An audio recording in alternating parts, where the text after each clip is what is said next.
So today we are looking at weights in a kind of abstract manner.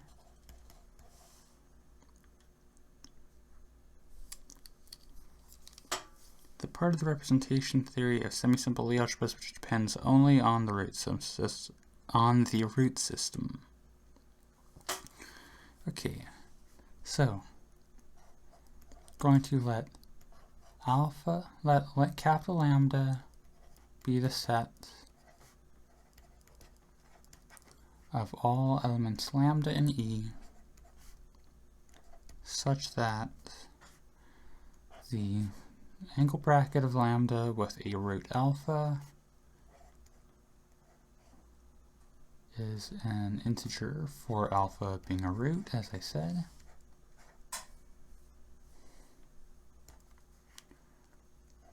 I'm going to call its elements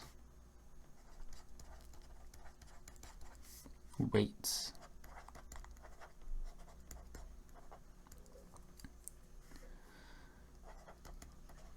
Since the angle bracket of lambda alpha, which as recall is equal to 2 times the angle bracket of lambda, 2 times the form of lambda on alpha over alpha on alpha is linear on lambda.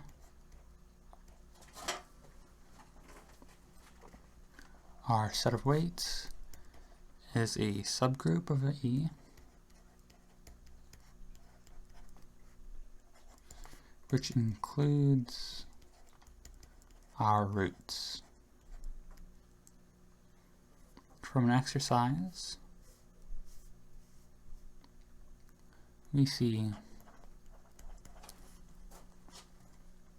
element lambda is a root if and only if the angle bracket of lambda and alpha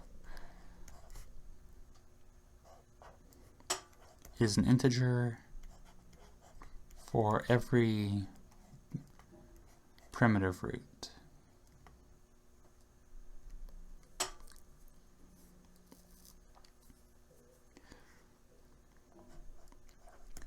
Let lambda r be the root lattice, which is the subgroup of lambda generated by the roots.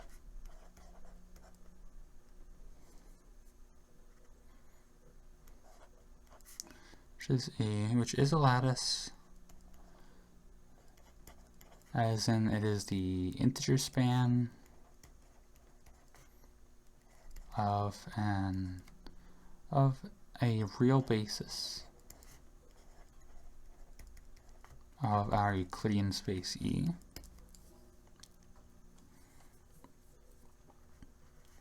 So we're going to fix a base delta, and we're going to define elements or weights to be dominant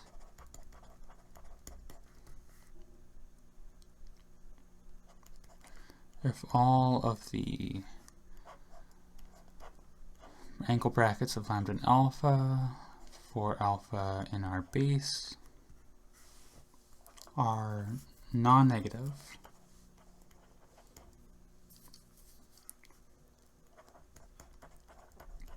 and they're strongly dominant if they're all positive.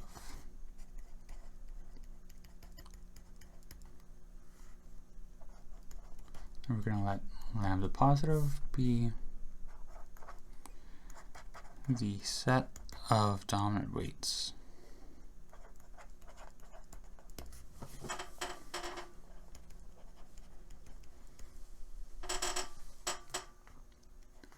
Which is going to be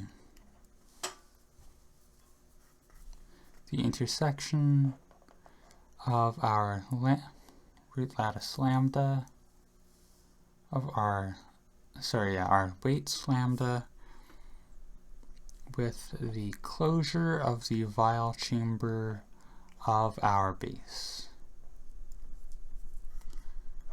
With the strongly dominant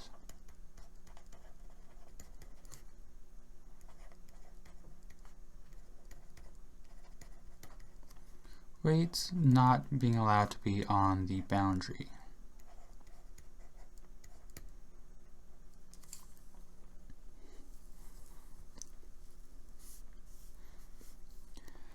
Now, if our delta consists of elements alpha I from 1, say, to L, then the duals to alpha I over alpha I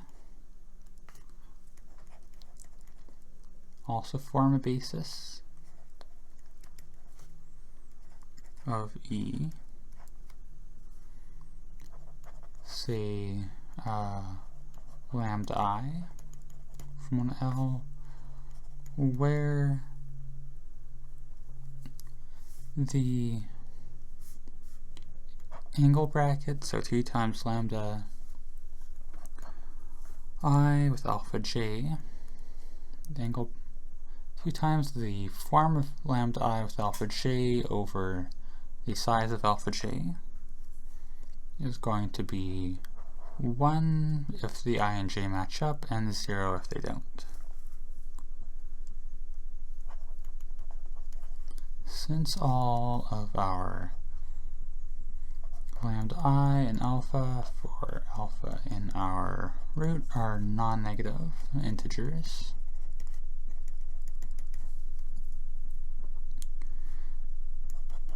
these lambda I are our dominant weights,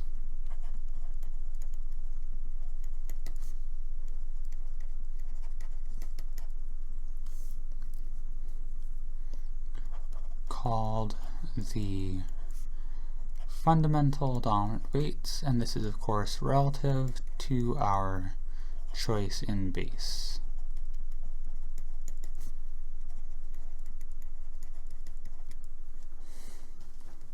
And we also want to point out here that sigma I of lambda j is equal to lambda j minus delta ij times alpha I.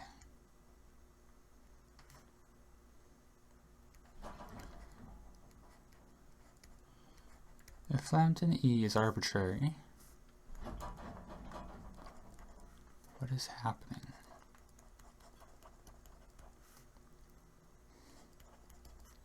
Let mi be the angle bracket of lambda and alpha I.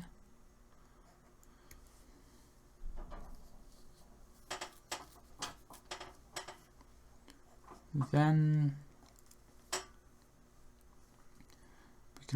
we see that 0, we just get to 0 being the lambda minus the sum of mi lambda I with alpha for each simple root alpha.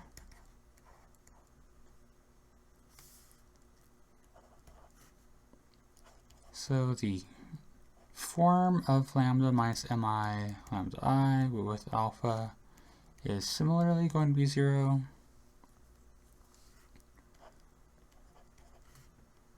So lambda is just the sum of our mi lambda I. So our weights is a lattice with a basis of our lambda I, and lambda, given lambda is a dominant weight, if and only if all mi are positive.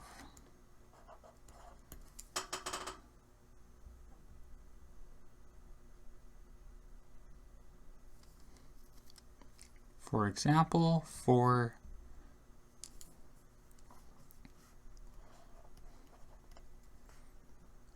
A2, we recall the diagram of A2 is this hexagonal pattern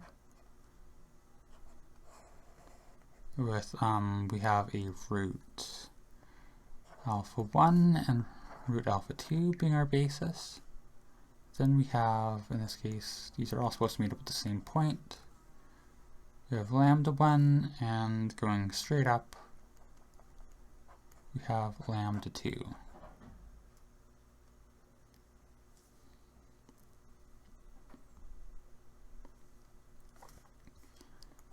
We have that lambda over lambda r must be a finite group, which we're going to call, which is the fundamental group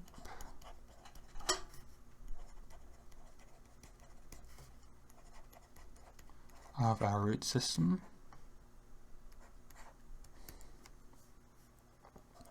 And how do we see this? Well, if we have alpha I as the sum over j of our mij, which is times lambda j, for mij being an integer, then the angle bracket of alpha I and alpha k is the sum over j of mij of lambda j and alpha k, which is delta jk, so this reduces down to being mik,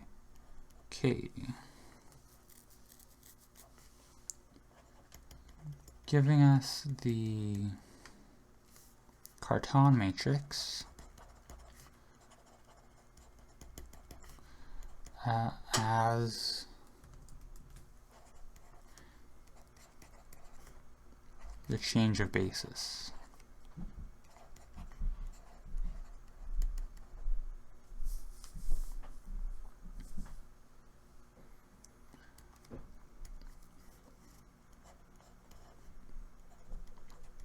To write our lambdas in term of the alphas, we just have to invert the Cartan matrix.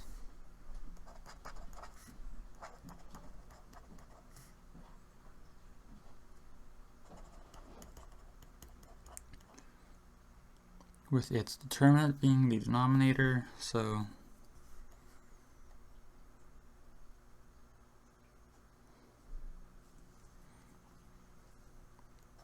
with, I believe, the determinant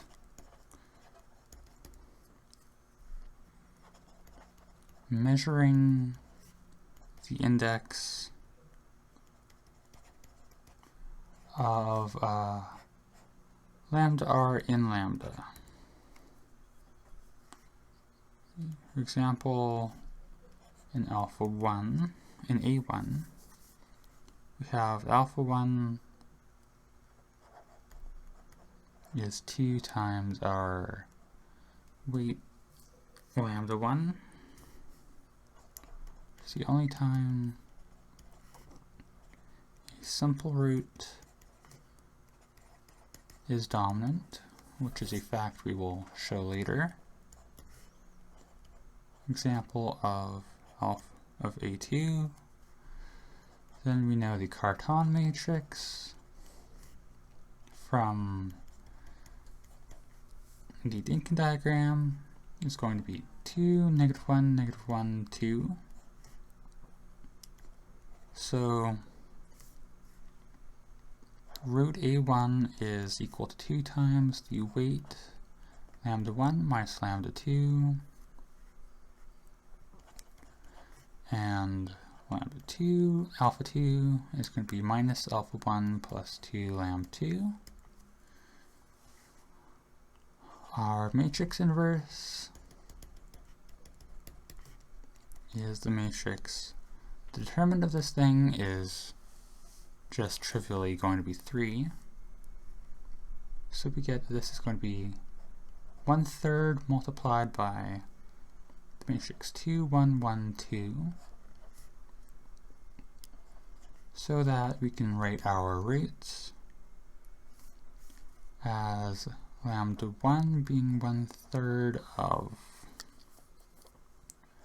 2 alpha 1 plus alpha 2, and lambda 2, of course, being 1/3 of alpha 1 plus 2 alpha 2.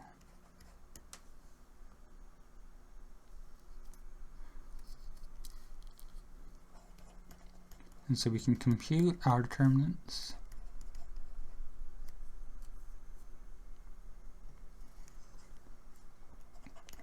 We can find the orders of our fundamental groups lambda over lambda r. In the irreducible cases,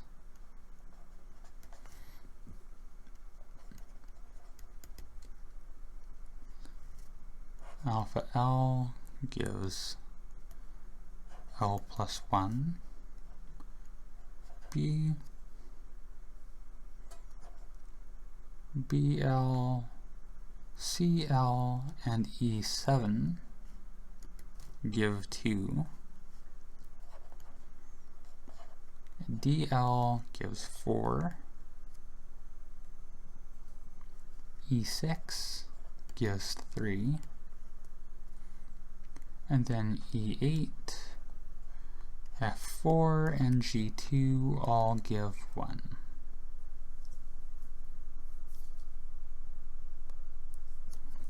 And of course, we can also determine the weights in terms of the roots, which is going to be long and not really something we're going to directly be needing here, but it is something you can do. How long have we been going for? Alright. So, let's look at our dominant weights in a bit more detail here.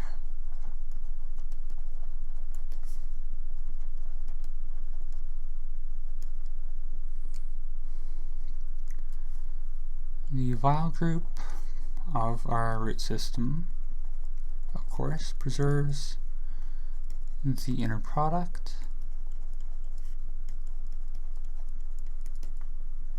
on E,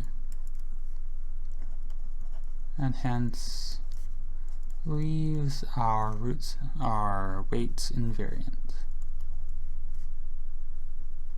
which we saw in that formula where sigma I of lambda j is lambda j minus delta ij of alpha I.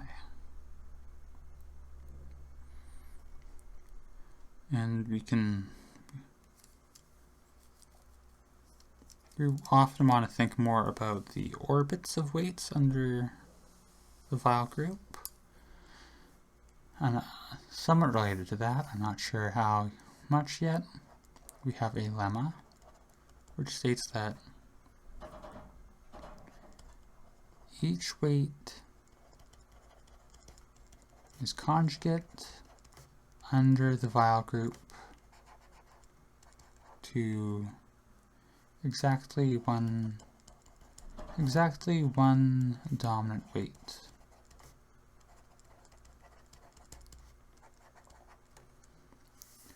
If a lambda is dominant, then sigma lambda is at most lambda for all sigma in the Weyl group.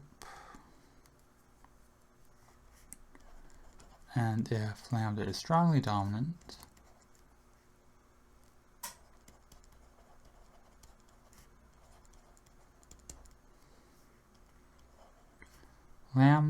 sigma preserves lambda only when sigma is the identity. and this just comes from previous results. Also see that as a subset of E, our weights is partially ordered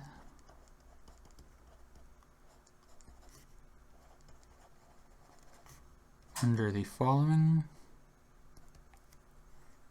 that lambda is greater than mu if and only if lambda minus mu is a sum of positive roots.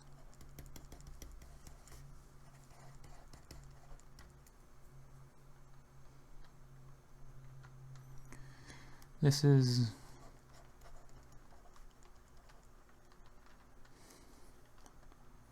vaguely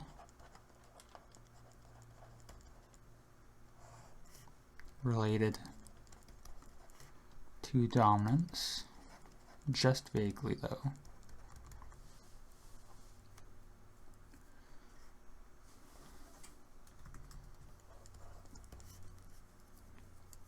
As we can have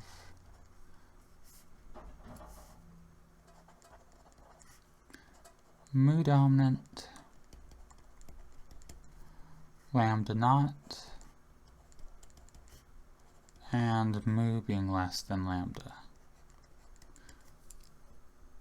However, we still can talk about how they relate to the structure. We do get this lemma which states that if lambda is a dominant root, then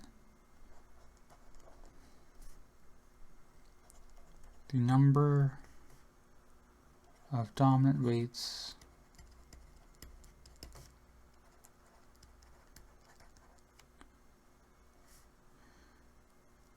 mu less than lambda is finite.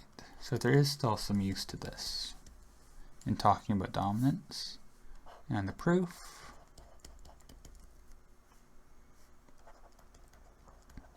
since mu plus lambda is a dominant weight and lambda minus mu is a sum of positive roots,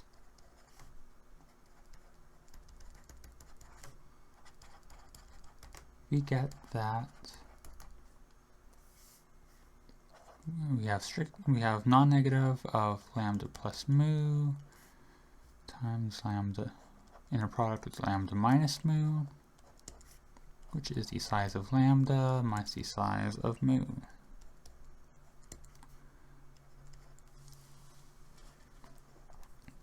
So mu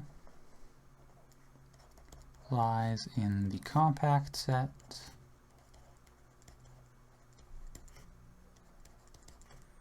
of X in E, where the inner product of X with itself is at most the inner product of lambda with itself, whose intersection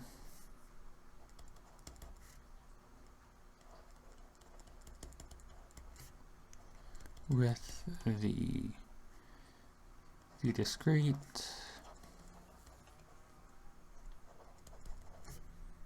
set of dominant weights is obviously going to be finite.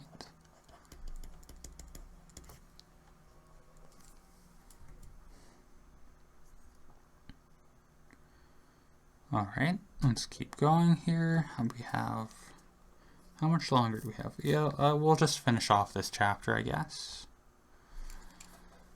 The next topic here is the weight delta. If we recall, that delta is half of the sum of all of our alpha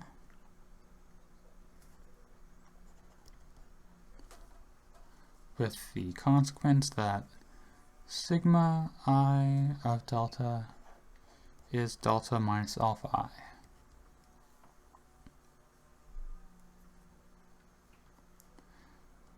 delta may not lie in the root lattice, but it is a weight.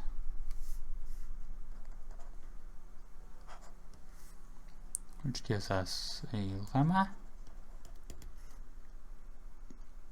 Delta is the sum of our lambda j, or our weights, and so is a strongly dominant weight. The proof: since we have our sigma I delta is delta minus alpha I,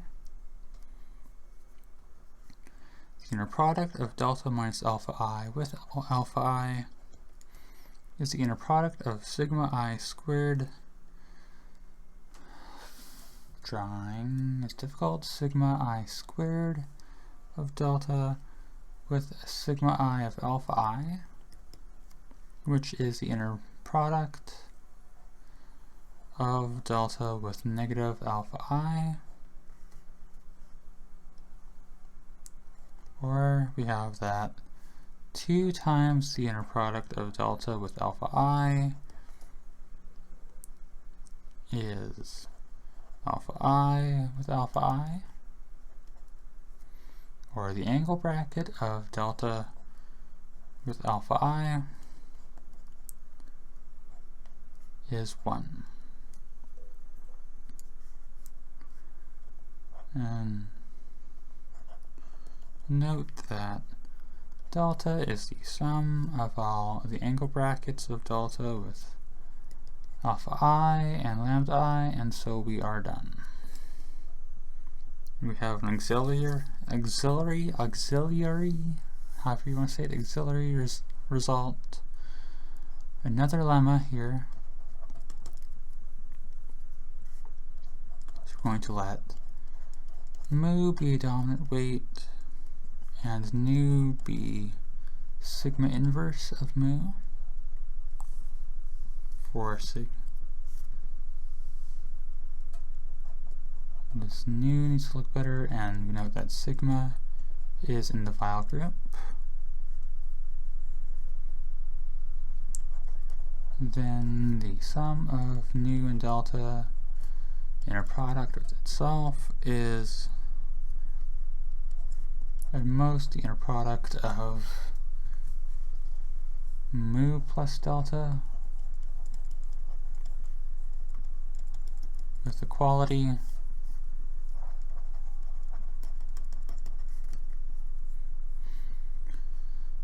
only if nu is equal to mu. And proving this is mostly just arithmetic for a vague sense of the word arithmetic. If the inner product of mu with delta is going to be equal to sigma of mu and delta inner product with itself, it's going to be the inner product of mu plus delta of sigma with itself.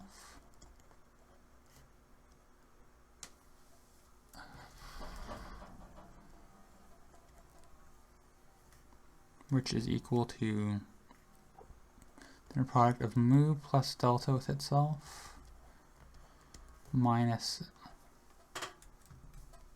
2 times the inner product of mu with delta minus sigma delta.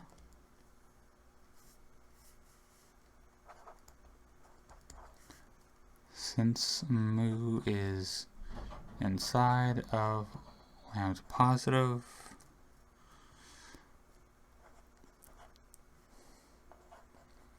and delta minus sigma delta is the sum of positive roots.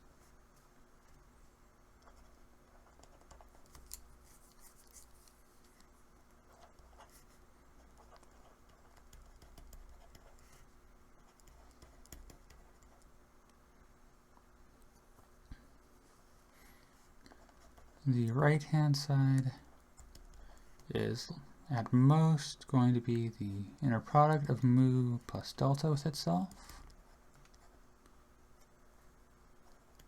with equality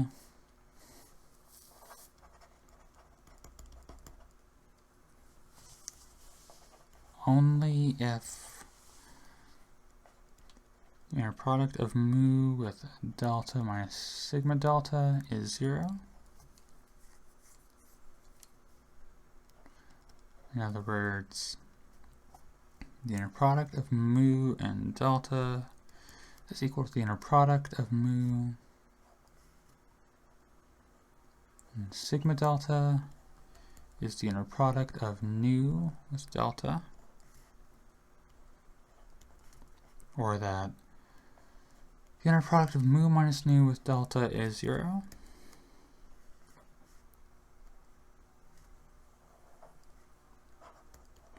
As mu minus nu is the sum of positive roots,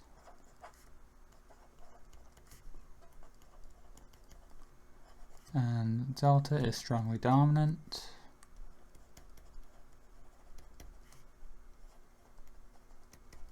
we have that mu is equal to nu.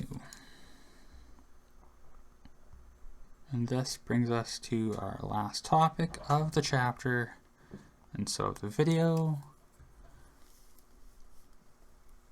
which is saturated sets of weights.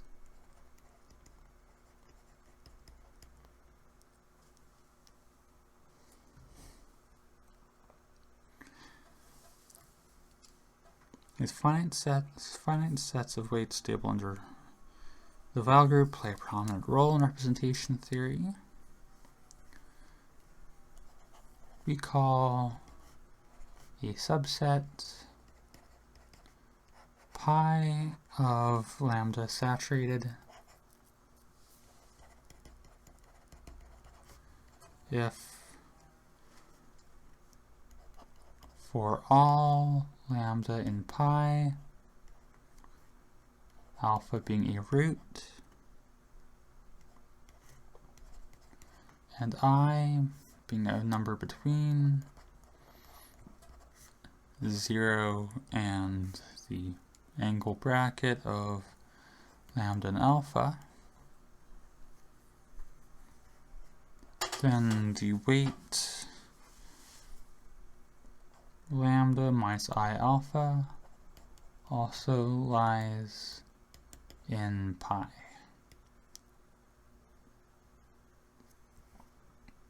So that any saturated set is stable under the Weyl group, since the reflection of an element lambda in their saturated set is lambda minus the inner product of lambda and alpha on alpha, and that generates our Weyl group. We say that a saturated set pi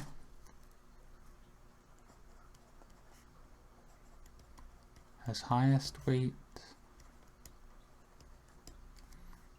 lambda for lambda in lambda being a dominant weight. If lambda is in a saturated set and every other root is less than it, every distinct root is less than it.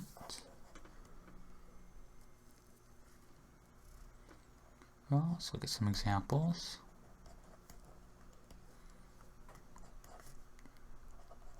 The set of 0 is saturated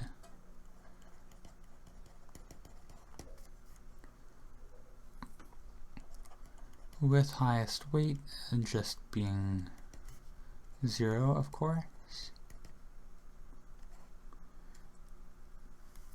number 2, the set of roots of a semi-simple Lie algebra along with 0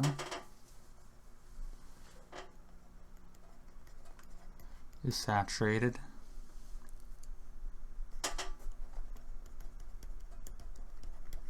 It has highest weight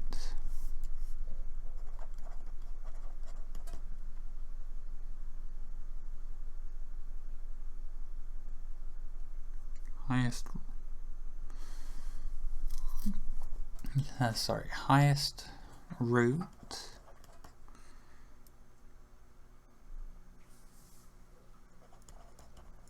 relative to its base delta when phi is irreducible,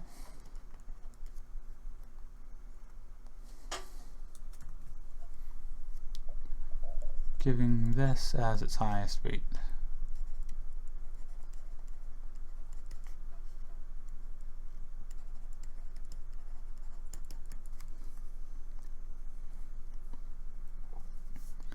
There's an immediate lemma that we get for free. It says a saturated set of weights with a highest weight, it has to be finite. Get another lemma immediately. We let pi be a saturated set of weights with highest weight lambda. If mu is a dominant weight and less than pi, then mu is a inner saturated set. And the proof.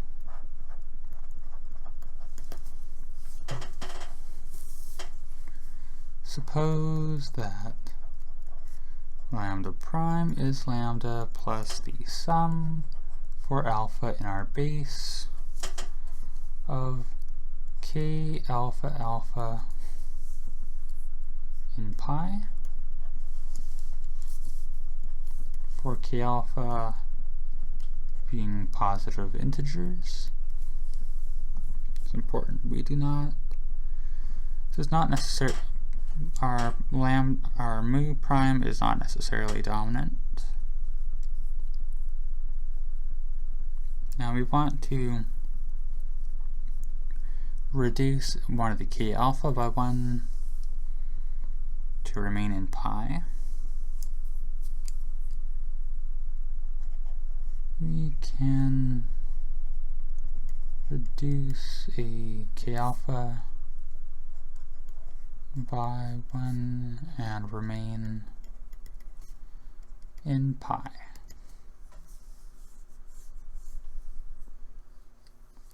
So first note that our lambda is such a mu prime. Now suppose that mu prime is distinct from mu, so some k alpha is positive. From the fact that the inner product of the sum of k alpha of alpha with itself is positive, we get that the sum for alpha of k alpha alpha with some beta is positive for some simple root beta, with k beta being positive.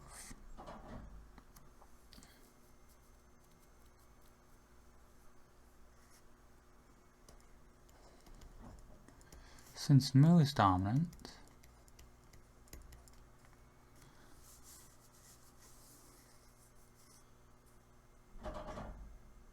oh, I guess we should note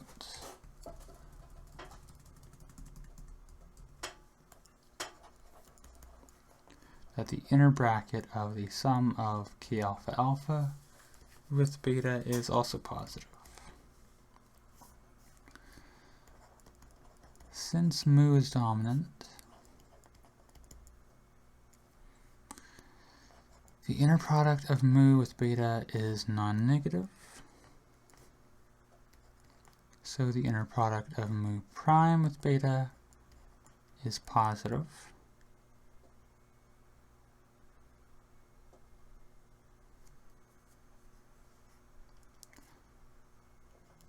And so we can subtract 1 from our k alpha by definition.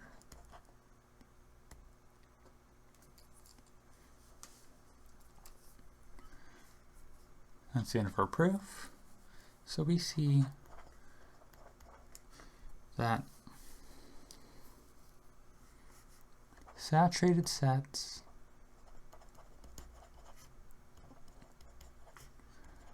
with highest weights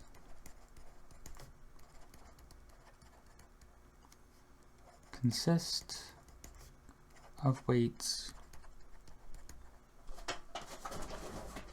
dominant weights,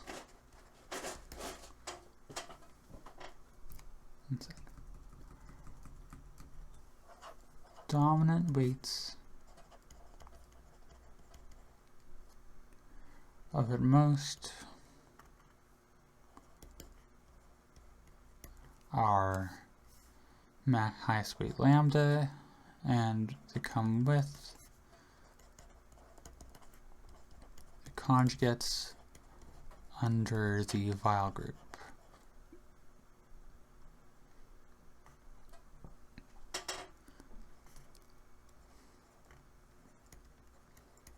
So given a weight lambda and lambda positive, at most one such lambda can exist.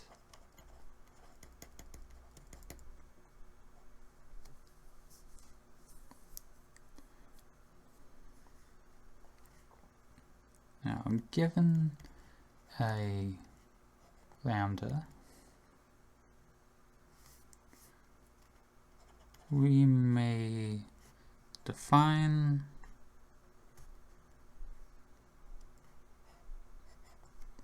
pi as above.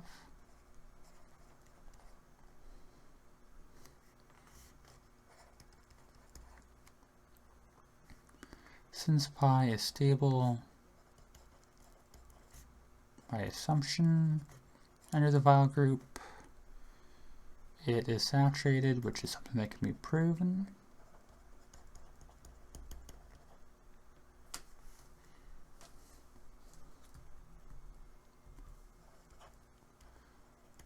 With our highest weight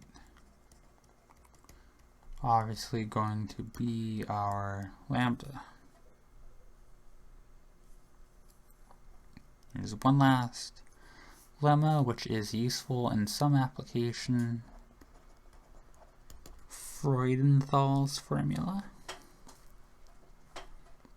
So we're going to let pi be saturated with highest weight lambda. If mu is in pi, then the inner product of mu and delta with itself is at most the inner product of lambda plus delta with itself, and these two are equal if and only if mu is equal to lambda. Proof. So loss of generality from our previous result, we can let mu be dominant.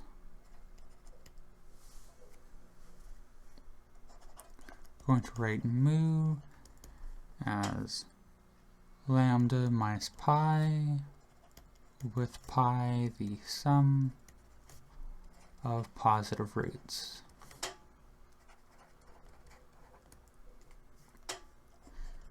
Then the inner product of lambda plus delta with itself, minus the inner product of mu plus delta with itself, is equal to the inner product of lambda plus delta with itself, minus the inner product of lambda plus delta minus pi with itself,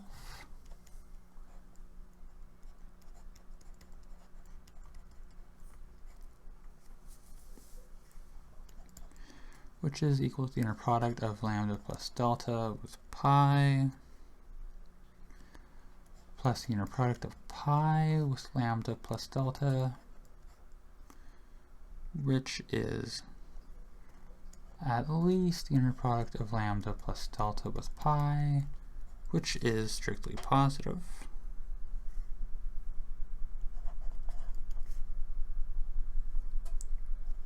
With equality,